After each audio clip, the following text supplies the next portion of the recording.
So you want the story of this season. Tough story to tell because there's no heroes, all a bunch of bad guys.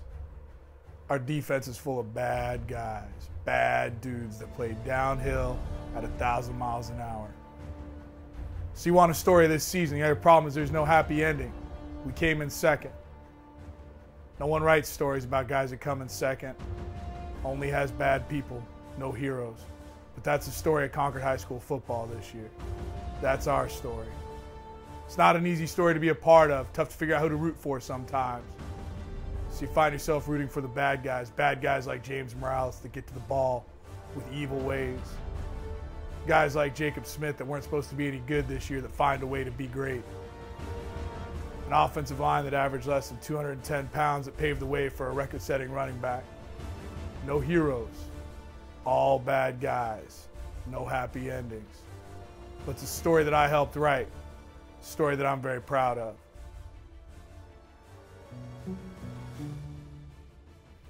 John Coven, strength conditioning coach. All programs, varsity, JV, freshman. I'm gonna be a guy that you are gonna hate, but at the end of the season, I'm gonna be the guy that you love. What do I expect from my guys? What do I expect from the team? There's a big bar that's already been set that everybody has to follow. There's no reward for what you do for me. Everything that you are gonna accomplish is months and months down the road. There's no reward for getting to school to get your lift in before anybody's waking up. Everyone's still in bed, tight under the covers. You're in the weight room. You're running. You're sweating. The injuries. You're fighting through. All the work you do for this program and this coaching staff does not go unappreciated. Everything so far down the line. So much other stuff you can be doing, but you're here. You're putting in the time, the work, the dedication. What do you get because you can power clean 225 pounds? Nothing. You get safety in yourself and your teammates. You stay injury free, and you get to finally put the hurt on the other team once the time comes. There's no reward. You don't get recognized for being in the weight room. All right? What you do is because you want to be successful and you want to be a winner. You step into the weight room early in the morning and even after practice and before practice. It's your choice. What do you want to do? Do you want to be a winner, or do you want to be somebody that just falls away and is forgotten? Randy Coddington, defensive coordinator, Concord High School football. Proud of as a coach, but to see your kids learn for their mistakes and come back stronger and fight and fight and fight. I get a laugh all off season, all summer, all season long. Going these other places and seeing what other people have.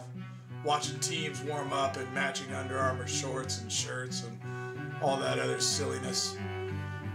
Matching bags, matching shoes, matching gloves on turf fields, into nice locker rooms with 100 balls to warm up with and 10 coaches yelling at them and every advantage in the world. We're not about matching shoes or shorts. We're about being that pissed off kid. That's how you fit in here, not because of the clothes you put on your back, not because of the turf field, not because of the car that you drove up in, but because you proved through an offseason that you're bad enough to wear our colors.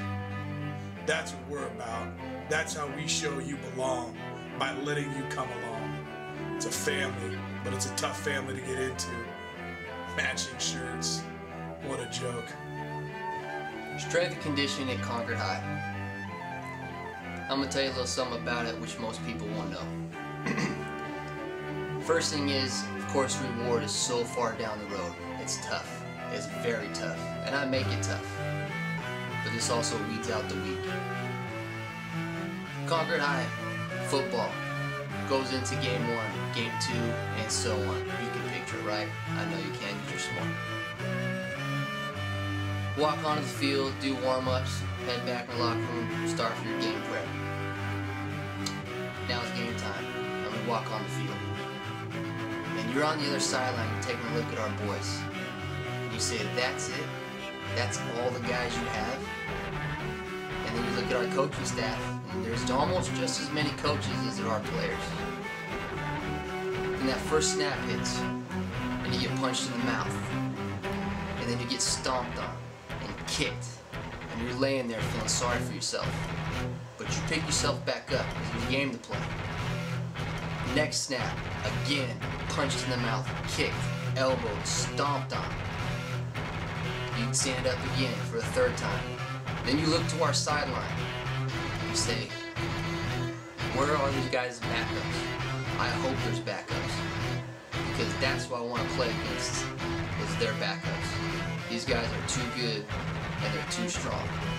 Then the next snap hits, and guess what? Concord High just scored. Or we've made the tackle, and scooped and scored, and put points on the board. Now guess what? You're on the ground, waiting for the backups that never come in.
Two most overused words in the English language. Hey coach. Hey coach, I can't make it today. It's my mom's birthday. Hey coach, can't make it today. Not feeling very well. Hey coach, why didn't we punt? Hey coach, maybe we should think about kicking deep. Hey coach, maybe you should think about changing your coverage. Hey person not in the family, shut your mouth. Hey person not on the practice field, not interested. Hey mom, happy birthday, we've got practice. That's what it's like to be one of us. There's something that we do that's more important than you can possibly understand. Why don't I punt? Because I don't believe in it. You give me 4 chances for a first down, I'm taking it. Why don't I kick field goals? Because you can score 6 points if you let me go 10 yards farther. Why do you have to show up when it's your mom's birthday? Because she's going to have another one. That's what it's like to be me. Pre-game and post-game discussions with other coaches are always funny. Kind of a pattern to it. Before the game, come out, talk to another coach, assistant coach, head coach sometimes. You guys look pretty good again, you know, defense looks good and this and that. And I know what they're thinking. They're thinking they've got our number, especially after what we've been doing to teams the past few years. They're trying to insult me without me getting it. I always like running back to tell Bell and Coddington, other coaches, what was said. Post-game conversation was pretty much the same too. Oh, you guys were faster than you looked on film, or you were bigger than you looked on film, or no, we didn't really see that on film. Excuses. Excuses. That's why we're us and they're them. We don't make excuses. Wins or beat us. Good for them. They were better than us for 24 minutes. I didn't like that feeling. Standing there watching them receive the plaque, listening to their fight song, watching their coaches jump up and down. That was tough. It was tough because I knew we were good enough to do it, and we didn't. I think I'm going to go back to winning it, to standing there and getting the trophy second. It's the only time for the rest of my time I want to be second. I want to get the trophy second, because that means we won it. Oh, you were bigger than you looked on film. You were faster than you looked on film. You did this different than you'd shown in the past. You ran a different set. You ran a different scheme.